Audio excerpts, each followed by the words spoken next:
வணக்கம் நண்பர்களே. சென்ற அத்தியாயத்தில் முதியவர் வேடத்தில் உள்ள விநாயகப் பெருமானை அசுரேந்திரன் அவரது அரண்மனையிலேயே தங்கிக் கொள்ளுமாறு கூறினான். அதற்கு, நான் திரிபுர நகரத்தின் அருகில்தான் இருக்கின்றேன், நான் எப்பொழுது வேண்டுமானாலும் வருவேன், உன்னால் முடிந்தவரை சீக்கிரமாக எனது கோரிக்கையை நிறைவேற்று என்று சொல்லிவிட்டு கிழபிராமணர் புறப்பட்டு சென்றார். அதே நேரத்தில் கைலாயம் சென்ற தேவர்கள் மற்றும் முனிவர்கள் அனைவரும் சிவபெருமானை தொழுது விநாயகப் பெருமான் அவர்களிடம் கூறியதை சிவனிடம் தெரிவித்தனர். சிவபெருமான் சற்று யோசித்துவிட்டு தியானத்தில் அமர்ந்தார். அவரது முகத்தில் இருந்து பஞ்ச முகங்களோடு விநாயகப் பெருமான் தோன்றினார். மகேஸ்வரா, பலி என்ற அரக்கனை அழிப்பதற்கான அளவற்ற சக்தியை உமக்கு நான் அளிக்கிறேன் என்று கூறிவிட்டு விநாயகப் பெருமான் மறைந்தார். உடனே அனைத்து தேவர்களும் சிவபெருமான் போருக்கு செல்வதற்கான ரதம் ஒன்றினை தயார் செய்ய ஆரம்பித்தனர். அந்த ரதத்தில் சூரியன் சந்திரன் இருவரும் சக்கரங்களாகவும், வேதங்கள் 4 குதிரைகளாகவும், பிரம்மன் ரதத்தின் சாரதியாகவும், மாகமேரு வில்லாகவும், விஷ்ணு பானமாகவும், வாசுகி பாம்பு வில்லின் நானாகவும், யமன் வாயு முதலான தேவர்கள் பளபளப்பான ஆயுதங்களாகவும் மாறினர். தேவர்கள் அனைவரும் தேரை கொண்டு வந்து கைலாயத்தில் நிறுத்தினர். அப்பொழுது சிந்தாமணி விநாயகரை எடுத்து செல்வதற்காக அசுரேந்திரன் அனுப்பிய அசுரர்கள் அங்கு வந்தனர். அவர்களை கண்டதும் சிவபெருமானுக்கு கோபம் பொங்கியது. அசுரேந்திரனுக்கு அவ்வளவு ஆணவமா?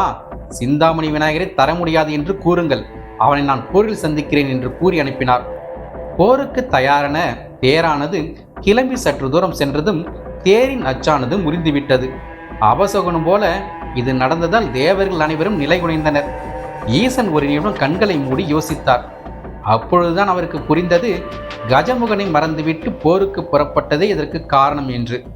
இதனை அனைத்து தேவர்களிடமும் தெரிவித்து அனைவரும் மூலப்பொருளான விநாயகப் பெருமானை முழு மனதாக தியானித்தனர். தேரானது நல்ல நிலைக்கு வந்தது. சிவனுக்கும் அசுரேந்திரனுக்கும் இடையே போரானது துவங்கியது. அசுரேந்திரன் திரிபுரங்களில் ஏறி மாயத் தோற்றங்களை காட்டி போர் செய்தான். யுத்தமானது பல நாட்களாக நீடித்து கொண்டே இருந்தது. ஒரு கணம் ஈசனால் வெல்ல முடியாதோ என்று கூட தேவர்கள் அச்சப்பட்டனர். இதனால் பார்வதி தேவியிடம் சென்று இது பற்றி முறையிட்டனர். அவர் தனது கணவரிடம், ஏன் இந்த தாமதம், விளையாடியது போதும், அசுரனை சம்ஹாரம் செய்யுங்கள் என்று கூறினார்.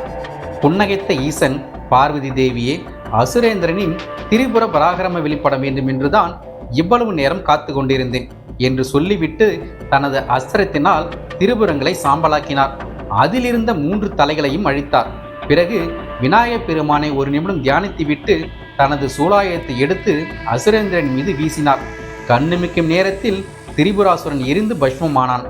அவன் உடலில் இருந்து பிரிந்த ஆத்மாவானது ஈசனின் திருவடியில் வந்து சேர்ந்தது. அசுரன் அழிந்ததைக் கண்டு தேவர்களும் முனிவர்களும் பூமாரி பொழுந்து ஆராவாரம் செய்தனர். இவ்வாறு மும்மூர்த்திகளே மூலப்பொருளான விநாயகப் பெருமானை பூஜித்து இருக்கிறார்கள் என்று நைமிசாரண்ய முனிவர்களுக்கு சொன்ன சூதமா முனிவர், உலகத்தையே படைத்து காத்தருளும் பெருமை கொண்ட பராசக்தியே விநாயகப் பெருமானை விரதம் இருந்து வழிபட்ட சரித்திரம் தெரியுமா உங்களுக்கு என்றார். அந்த சரித்திரத்தை எங்களுக்கு கூறி அருளுங்களேன் என்று முனிவர்கள் அனைவரும் ஆவலோடு கேட்கத் தொடங்கினர். அவர் என்ன சரித்திரத்தை கூறினார் என்பதனை நாளை அறிவோம்.